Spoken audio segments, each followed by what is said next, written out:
Bismillahirrahmanirrahim. Assalamualaikum warahmatullahi wabarakatuh. Pada hari ini kita akan berbincang tentang falsafah yang menjadi kuliah pertama kita pada semester ini. Untuk kuliah ini saya akan terangkan beberapa perkara yang berkaitan dengan falsafah yang kita akan belajar nanti. Ini adalah pengenalan kepada falsafah yang kita nak belajar. Yang pertama sekali, kita perlu fahami apakah yang dimaksudkan dengan falsafah. Falsafah ini berasal dari perkataan Greek, iaitu philosophia. Philo dan sophia. Cantuman daripada dua perkataan lah, philo dan juga sophia. Philo ni bermaksud love, ataupun bahasa kita cinta, sayang, aini. Dan sophia pula bermaksud wisdom ataupun kebijaksanaan ataupun kearifan. Cinta dan juga bijaksana. Apabila digabungkan kedua-dua perkataan ini, ia menjadi love of wisdom, ataupun cinta kepada kebijaksanaan ataupun cinta kepada kearifan sebagai satu ciri kemanusiaan. Dalam bahasa Inggerisnya kita boleh fahami disebut sebagai filosofi.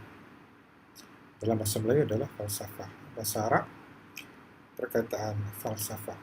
Dia punya bahasa Melayu ni dia mengambil pinjaman bahasa Arab untuk perkataan falsafah.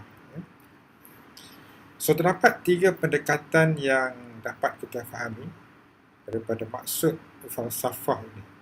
Iaitu yang pertamanya, boleh difahami sebagai pemikiran asas ataupun fundamental, prinsip-prinsip asas mengenai sesuatu perkara ataupun isu ataupun maudhu yang dibincangkan. Yang kedua, pemikiran yang mendalam mengenai sesuatu perkara dan bersifat menyeluruh dan tidak terhad kepada sesuatu subjek, topik ataupun wilayah pemikiran. Contohnya, persoalan falsafah terdapat dalam ilmu falsafah ialah soalan-soalan umum.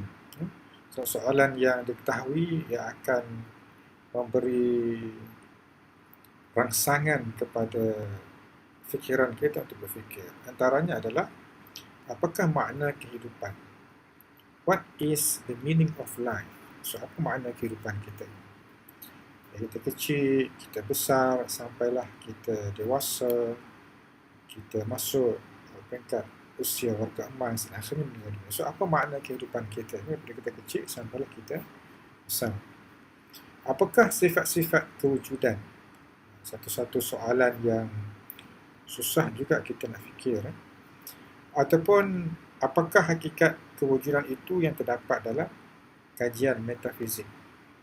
Metafizik pula. Apa maksud metafizik ini? Persoalan-persoalan dasar seperti ini hanya boleh ditimbulkan dalam bidang falsafah dan tidak ada dalam bidang-bidang lain. Sains tidak dapat memberi jawapan kepada persoalan-persoalan yang berbentuk pemikiran ini. Dia perlukan ilmu lain untuk menjawab soalan-soalan ini. Dan falsafah berperanan membuatkan kita berfikir secara mendalam. Kita berfikir mendalam, lebih luas. Kita melihat dari berbagai perspektif, berbagai sudut mengenai perkara yang asas dan persoalan pokok mengenai sesuatu isu, sesuatu perkara, sesuatu dasar, supaya kita mendapat satu jawapan yang jelas tentang persoalan utama yang terdapat dalam sesuatu bidang. Contohnya soalan tadi, apakah makna kehidupan? Kita tak boleh bagi jawapan ABC. Sebaliknya, kita perlu mencari, menggali ilmu yang ada, meneliti pemikiran tokoh-tokoh falsafah yang ada dalam bidang falsafah ini, supaya kita mendapat satu jawapan yang memuaskan hati. Dan ketiganya melalui pandangan falsafah moden barat.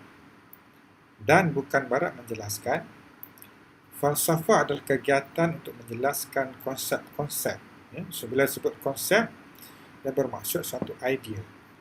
Dan pemikiran asas mengenai sesuatu itu supaya kita dapat menjelaskan dalam pemikiran kita tentang apakah makna yang sangat berarti sesuatu konsep yang dapat digunakan itu, sama ada konsep itu mempunyai makna ataupun sebaliknya. So, maksudnya di sini, kita melihat pandangan daripada pemikir-pemikir di barat dan juga timur, utara dan juga selatan untuk memahami idea dan juga bagaimana kita membina asas sesuatu perkara yang macam-macam lah, kehidupan, tentang kewujudan Tuhan, tentang menjadi orang yang hebat. So, itu adalah satu idea supaya kita dapat faham bagaimana kita boleh menggali idea ataupun konsep yang dibincangkan. Seterusnya adalah hubungan falsafah dengan pembinaan sesebuah negara. So, dalam konteks ini, memang ada kaitan antara falsafah dan juga negara, kerana falsafah ini meluas, bina ilmunya meluas, dan dia bersifat universal dan tidak hanya terbatas kepada sesuatu kawasan, sesuatu wilayah sahaja. So, dia meluas. Apa yang berlaku, apa yang dibincangkan di barat boleh juga dibincangkan di timur. Apa yang telah dibincangkan pada tamadun-tamadun yang lepas, ribuan tahun yang dulu, boleh juga dibincangkan dalam era sekarang. So, falsafah boleh ditujukan kepada sesuatu konteks yang spesifik, khususnya dalam konteks pemikiran sesebuah negara ataupun budaya, kerana ini adalah realiti kehidupan dunia pada hari ini. Terdapat ciri-ciri yang berbeza antara satu budaya itu dengan satu masyarakat dan budaya yang lain. So, budaya ini berbeza-beza. Budaya masyarakat di China berbeza dengan masyarakat budaya di Asia Tenggara, dan berbeza dengan Asia Timur, Asia Tengah dan sebagainya. So, contoh yang lebih sini adalah keadaan di Amerika Syarikat ataupun Eropah berbeza dengan keadaan di Asia ataupun Malaysia. Dari segi sejarah, sejarah masyarakat Malaysia ini berbeza dengan sejarah masyarakat di Sepanyol. Pemikiran kita pun berbeza, sifat kita pun berbeza, fizikal kita pun tentulah berbeza, dan sikap kita pun yang terbina dari pemikiran ini adalah juga berbeza. So, memang ada perbezaan. Sewajar bagi falsafah yang dibangunkan dalam susu masyarakat itu ada kaitan dengan persoalan-persoalan yang dihadapi oleh masyarakat setempat. Maksudnya, falsafah masyarakat Malaysia ni sebaik-baiknya kita bangunkan sendiri. Kita tengok falsafah masyarakat Melayu, masyarakat Cina, masyarakat India, masyarakat Iban, masyarakat Khadazan, ataupun masyarakat etnik minoriti yang lain, masyarakat Jawa, masyarakat Portugis di Melaka. So, kita melihat dalam konteks tempatan. So, falsafah yang ada sifat tempatan ini pada sebahagiannya dibentuk oleh keadaan semula jadi perkembangan budaya mereka, dan ada juga yang dipengaruhi oleh budaya-budaya luar disebabkan dengan faktor penjajahan, migrasi ataupun pengaruh dari media. So, hari ini media adalah satu instrumen yang sangat berpengaruh untuk membuat perubahan. So, dalam konteks Malaysia ni, kita nak lihat bagaimana hubungan antara falsafah dengan rukun negara. So, satu elemen yang penting dalam negara kita adalah rukun negara. So, kita nak kaitkan ideologi ni yang kita ambil dalam rukun negara ni sebagai satu bentuk perbincangan yang positif. Sebabnya dia adalah sebahagian daripada kewujudan masyarakat Malaysia. So, kita kena ambil lah sebagai satu bentuk perbincangan yang unik, yang boleh memberi kefahaman kepada kita betapa pentingnya kita menghayati rukun negara. Kerana rukun negara ini adalah membentuk dan membina ideologi kebangsaan. Ideologi ini adalah pemikiran kebangsaan. Ya. Mesti ada cerita di sebalik bagaimana rukun negara ini digubal, disampaikan kepada masyarakat, dan proses memahami rukun negara ini dilakukan sampai sekarang. So, rukun negara ni yang kita faham ada 5 rukun. 5 pillars. Yang pertama sekali adalah kepercayaan kepada Tuhan. So, maksudnya berkaitan dengan belief system, sistem kepercayaan. Yang kedua, kesetiaan kepada raja dan negara, loyalty to our king and our nation. Yang ketiga, keluhuran perlembagaan. So, kita ada perlembagaan kita sendiri dan kita menghormati perlembagaan ini. Yang keempat, kedaulatan undang-undang. So, undang-undang ni dibentuk untuk memastikan negara kita ini berjalan dengan lancar dan sempurna. Dan yang kelima adalah kesopanan dan kesusilaan. Sopan dan juga susila. Ya. So, ini 5 rukun yang dimasukkan dalam rukun negara. So, kalau lihat dalam poster ni, falsafah pendidikan negara pun ada, kemudian falsafah sejahtera pun ada, kemudian falsafah rukun negara. So, daripada falsafah pendidikan negara tadi, dia bergerak kepada rukun negara, dan rukun negara bergerak kepada falsafah sejahtera. So, sejahtera itulah yang kita nak wujudkan dalam masyarakat. Tapi nak sampai kepada kesejahteraan ini, dia perlukan proses, dia perlukan strategi, dan diperlukan metodologi yang sesuai supaya kumpulan sasar, iaitu masyarakat ini memahami bahawa keperluan untuk sebuah masyarakat yang sejahtera mesti diwujudkan. Ya. Okay, ini adalah poster rukun negara yang kita boleh tengok dekat buku latihan adik kita ke ataupun saudara mara kita, yang di belakang itu ada falsafah rukun negara. Dia ulang-ulang sebagai satu kempen dalam proses pendidikan negara ini untuk diterapkan kepada para pelajar. Kita pergi satu-satu huraian kepada rukun negara ini.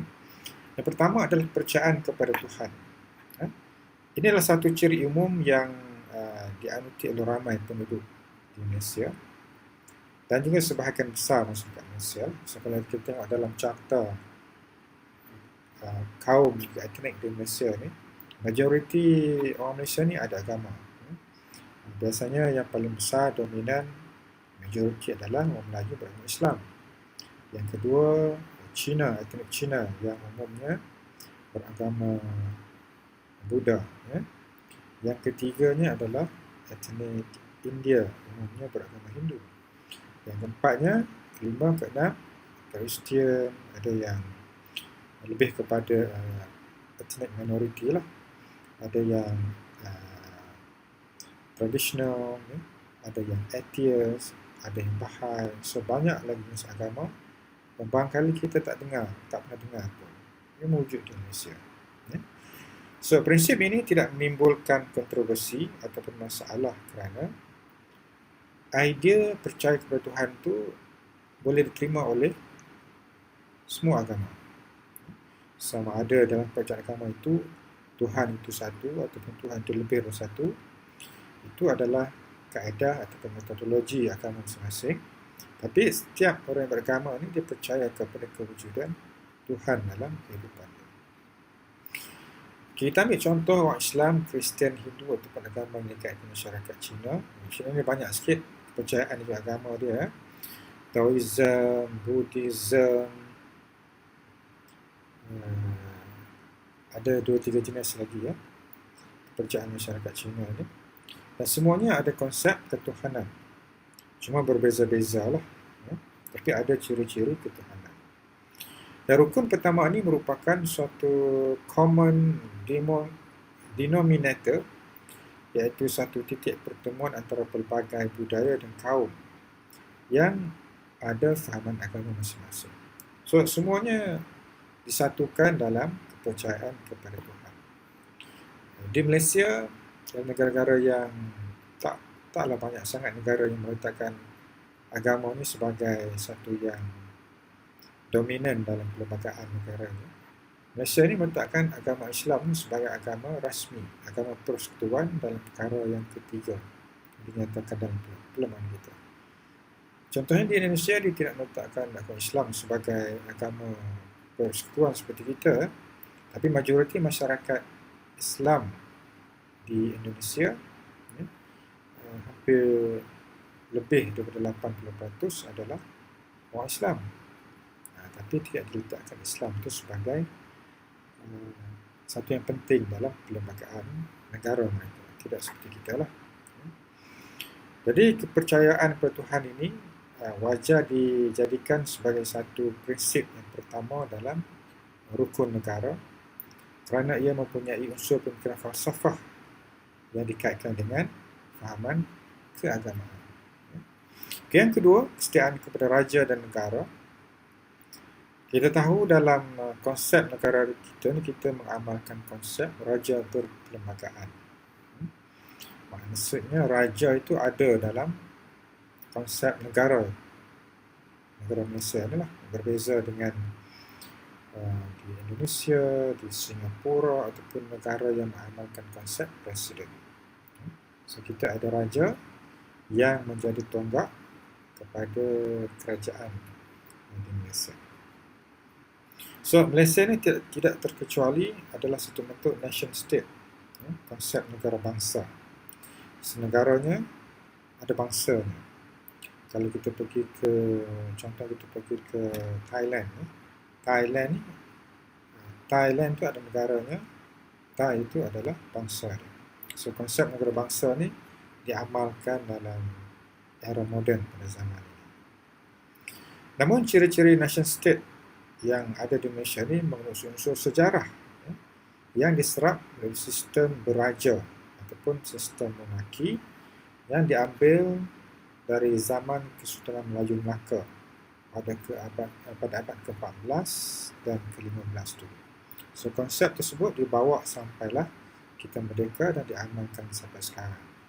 So orang yang duduk di Melaka ni dah biasa dengan gambaran Kesultanan Melayu Melaka dulu. Sebagai mereka yang belajar di Melaka, so ambillah kesempatan ni untuk melihat sejarah Kesultanan Melayu Melaka yang ada di Banah Hilir. So you all dapat tengok replika istana Melaka, dapat tengok tembok ataupun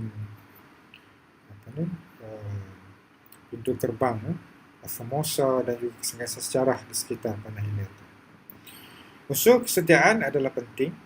Setia ni adalah satu konsep yang sangat ditonjolkan dalam institusi beraja, yang membawa kepada kesepaduan dalam kalangan rakyat dan juga antara rakyat dengan pemerintah dan kerajaan. So dia ada satu lambang kepada kesetiaan yang mewujudkan perpaduan dalam sesebuah negara. Yang ketiga, keluhuran perlembagaan.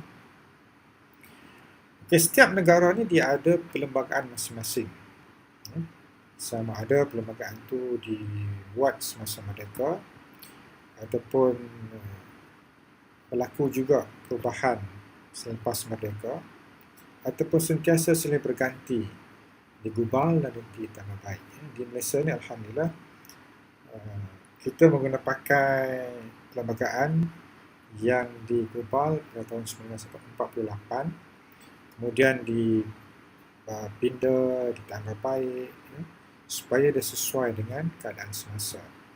Contohnya semasa kita nak merdeka dulu, ada beberapa perkara penting yang dikekalkan daripada perlembagaan persekutuan tahun 1948. So balik kita merdeka 1957, antara yang dikekalkan itu adalah berkaitan dengan definisi orang Melayu. So definisi Melayu ni dijelaskan dalam perlembagaan. Kemudian juga berkaitan dengan agama Islam, kaitan juga dengan bahasa Melayu dan juga raja-raja Melayu.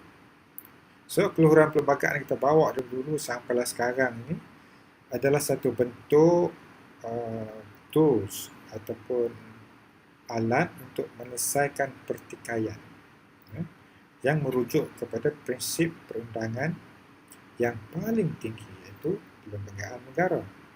So, di situlah punca kuasa untuk kita menentukan perjalanan negara kita ini dalam keadaan yang sempurna, dalam keadaan yang baik, dalam keadaan tersusun. So, dia penting untuk kita mengekalkan kestabilan. Kerana konsep Malaysia yang berasaskan kepada law and order, undang-undang dan peraturan ini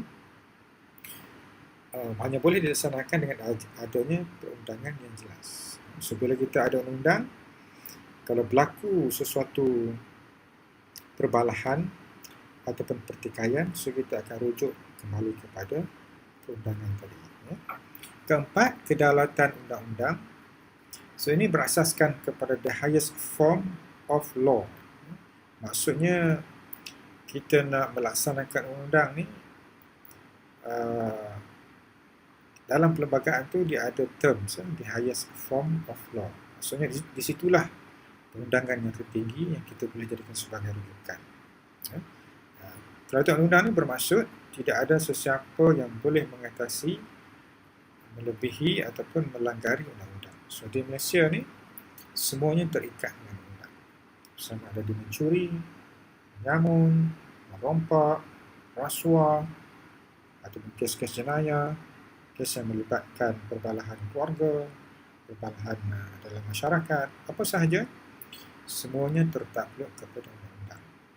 So, kita kena ingat, tidak ada siapa pun di Malaysia ni yang terlepas daripada undang-undang.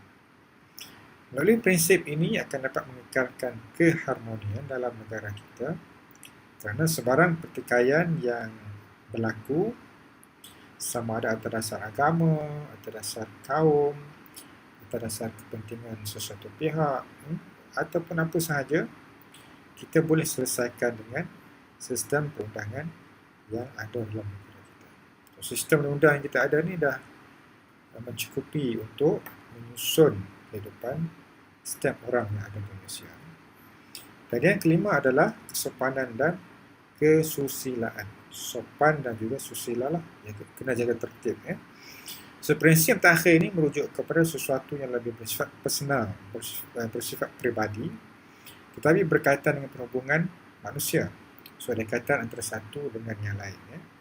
Kerana sopan dan susila ni boleh menjamin dan mengekalkan keharmonian hubungan baik sesama kita dan juga kerajaan, kita dan juga agensi-agensi kerajaan, kita juga pihak-pihak lain yang ada di Malaysia lah.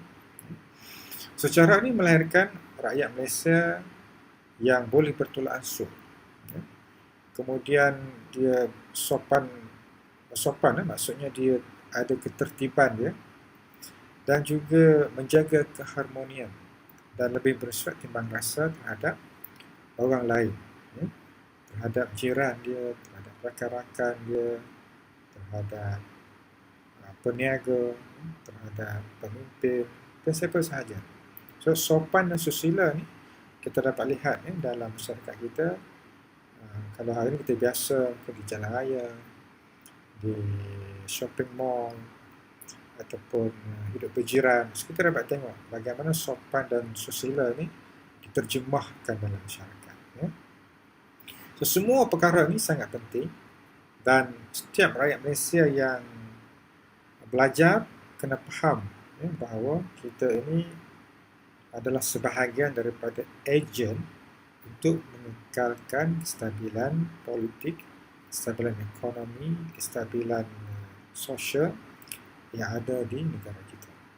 So, dia tidak sepolitik sahaja. Dia boleh jadi ekonomi, boleh jadi sosial, boleh jadi budaya dan apa sahaja.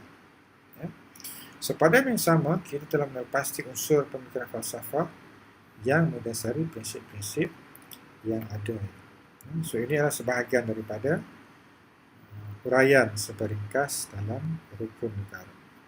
Kemudian kita bergerak pula kepada falsafah pendidikan kebangsaan.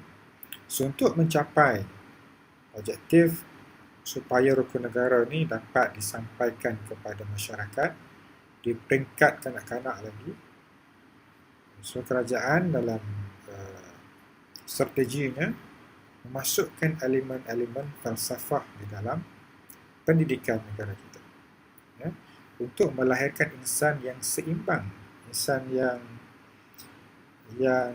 tidak ekstrim ataupun tidak terlalu cenderung kepada satu-satu elemen melalui proses pendidikan dalam sistem pendidikan negara kita. Ya. So, kita sama ada saya, rakan-rakan saya ataupun you all pun melalui sistem pendidikan yang sama daripada dulu sampai sekarang. Dan falsafah ini tidak melihat pendidikan sebagai satu proses atau melihatkan graduan yang mempunyai kemahiran tertentu sahaja, tetapi dia ada nilai-nilai yang jauh lebih daripada untuk penuhi pasaran, iaitu nilai dari segi sifat-sifat kemanusiaan. Dia ada ciri-ciri, nilai-nilai yang menzahirkan manusia, ciri-ciri manusia, dan juga menjadi insan yang mulia. So, insan yang mulia ni satu term yang kita perlu bincang lebih lanjut. Nak jadi mulia ni ada cara dia. Dan apa pula definisi mulia ni? So, kita tahu definisi mulia, sebarulah kita boleh bincangkan lebih lanjut. Ya.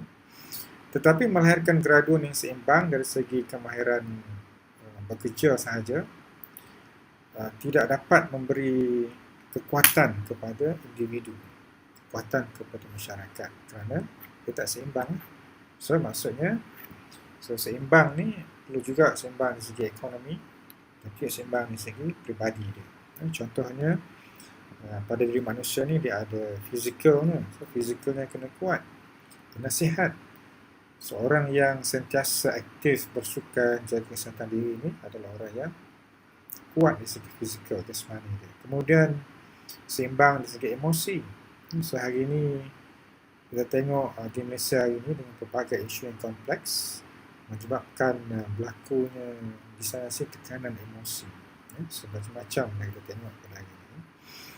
Kemudian juga rohani, roh kita perlu diisi, perlu juga dijaga dan juga dibelai, ditambahkan isi-isi dalam rohani kita, dan juga minda ataupun intelek. Dan inilah yang menjadikan kita seimbang. Bukan kita ekstrim, kita cenderung kepada bekerja ataupun nak memenuhi tuntutan nak dapatkan wang saja, tapi juga kita ingat kepada kehidupan kita, nak penuhi keperluan kita sebagai manusia. Ya. So, falsafah ni dimasukkan dalam falsafah kekemasaan supaya kita faham bahawa hidup kita ni bukanlah setakat nak belajar, masuk universiti, keluar dan cari kerja. Tapi dalam proses nak belajar universiti ni dan keluar cari kerja ni, kita isi juga dengan nilai-nilai kemanusiaan. Sebenarnya banyak kat sini, dia ada 5 di sini. Bagaimana 5 hikmah ini dimasukkan dalam falsafah pendidikan kebangsaan. So, ada konsep jari ini, jasmani, emosi, rohani dan juga intelek. Kita bangunkan dalam jiwa kita supaya wujudkan insan yang seimbang dan juga harmoni. So, kita pergi satu persatu. Yang pertama sekali jasmani, iaitu tubuh badan kita. So, saya yakin bila kita berbicara tentang jasmani ini, kita kena tahu bahawa fizikal kita ni dia ada keperluan dia sendiri. Kita makan, kita minum, kita aktif dalam sukan, kita buat senaman, semuanya adalah untuk pastikan setiap anggota badan kita berfungsi dengan baik. So, katakan kalau kita demam, sebelum demam ni, simptom demam ni kita dapat tengok jelas. Yang pertama sekali, badan kita seram sejuk. Ada masanya panas, ada masanya dingin, sejuk, ada masanya mengeletar. Semua kita dapat tengok simptom. Kemudian bila ada advance sikit, dia batuk. Bila ada ekstrim sangat, badan panas, boleh memberi kesan kepada bahagian otak kita. Mungkin boleh hitam dan boleh mendapat sawan lah kalau terlalu panas sangat. So, itu di segi jasmani. Emosi, so emosi juga penting. Dan emosi pada hari ini Kadang-kadang seseorang tu mudah terjejas emosi dia. Mungkin pada satu masa dia boleh gelak ketawa, dia boleh senyum, tapi dia boleh bertukar anytime dengan marah, dengan muka bengis dan sebagainya, dengan pemikiran yang tak rasional, macam-macam dia boleh berubah. Dengan kata-kata dia boleh berubah, dengan tingkah laku dia boleh berubah, dengan kritikan sedikit sekritikan pun boleh berubah. Sebab itulah emosi yang penting ini boleh memberi kesan, memberi kesan sama ada kesan yang baik ataupun tidak baik kepada seseorang. Okay. Yang ketiga, aspek rohani. So ini berkaitan dengan keagamaan lah. So di Malaysia kita dapat tengok penghayatan agama dalam masyarakat ni sangat menonjol. Kalau di Melaka ni kita dapat tengok satu masjid ke satu masjid ni, dia tidaklah jauh sangat.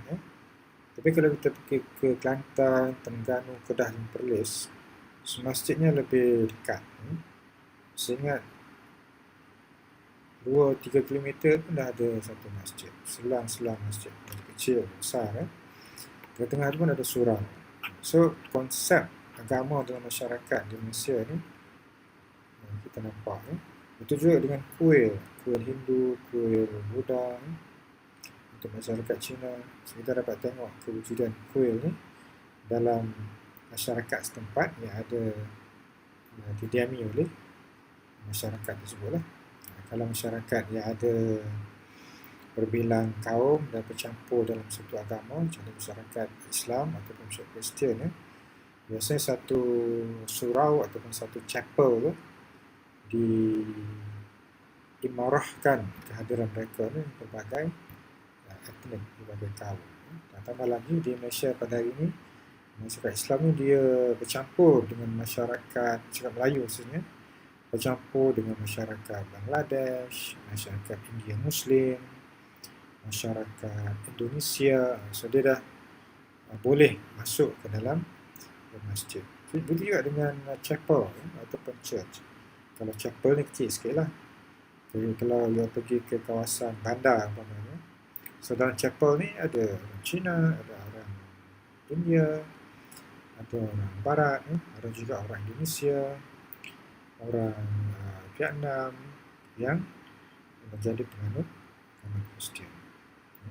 So mau tak mau daripada peringkat sekolah lagi, so kita diajar tentang kepentingan hidup beragama. Yang keempat adalah aspek intelek, iaitu membina pemikiran kita. Semua tak mahu kita kena belajar. So bila kita belajar ni, pemikiran kita lebih aktif, kita boleh berfikir lebih tinggi, boleh menyelesaikan masalah yang lebih kompleks dan juga memberikan kekuatan kepada kehidupan kita. Seorang yang belajar, kemudian dia berfikir, membuat keputusan, menyelesaikan banyak masalah ni, hidupnya akan lebih aktif. Dia akan membaca untuk mencari penyelesaian, dia akan berbincang, dia akan bermesyuarat, dia akan mengulang kaji untuk mencari jawapan, mungkin dia akan berdiskusi, dia akan berdebat, dan dia akan memberi hujah berdasarkan kepada ilmu yang dia dapat. Jadi kehidupannya itu lebih menariklah berbanding mereka yang tidak tinggi tahap pencapaian akademik. Sebab itulah kita kena belajar. Sekarang ni dah ada pun IR 4.0. So IR 4.0 ni di luar negara kita ni dah memang maju. So kita pun dah ada dalam 3-4 tahun lepas, kita pun dah ada banyak persediaan untuk menghadapi IR 4.0. Mungkin antara negara yang agak ke depan lah adalah rantau ni dalam pelaksanaan IR 4.0. So itu adalah sebahagian daripada falsafah tajuk yang kita bincangkan pada hari ini yang berkaitan dengan IR 4.0, yang berkaitan dengan konsep falsafah pendidikan kebangsaan, juga berkaitan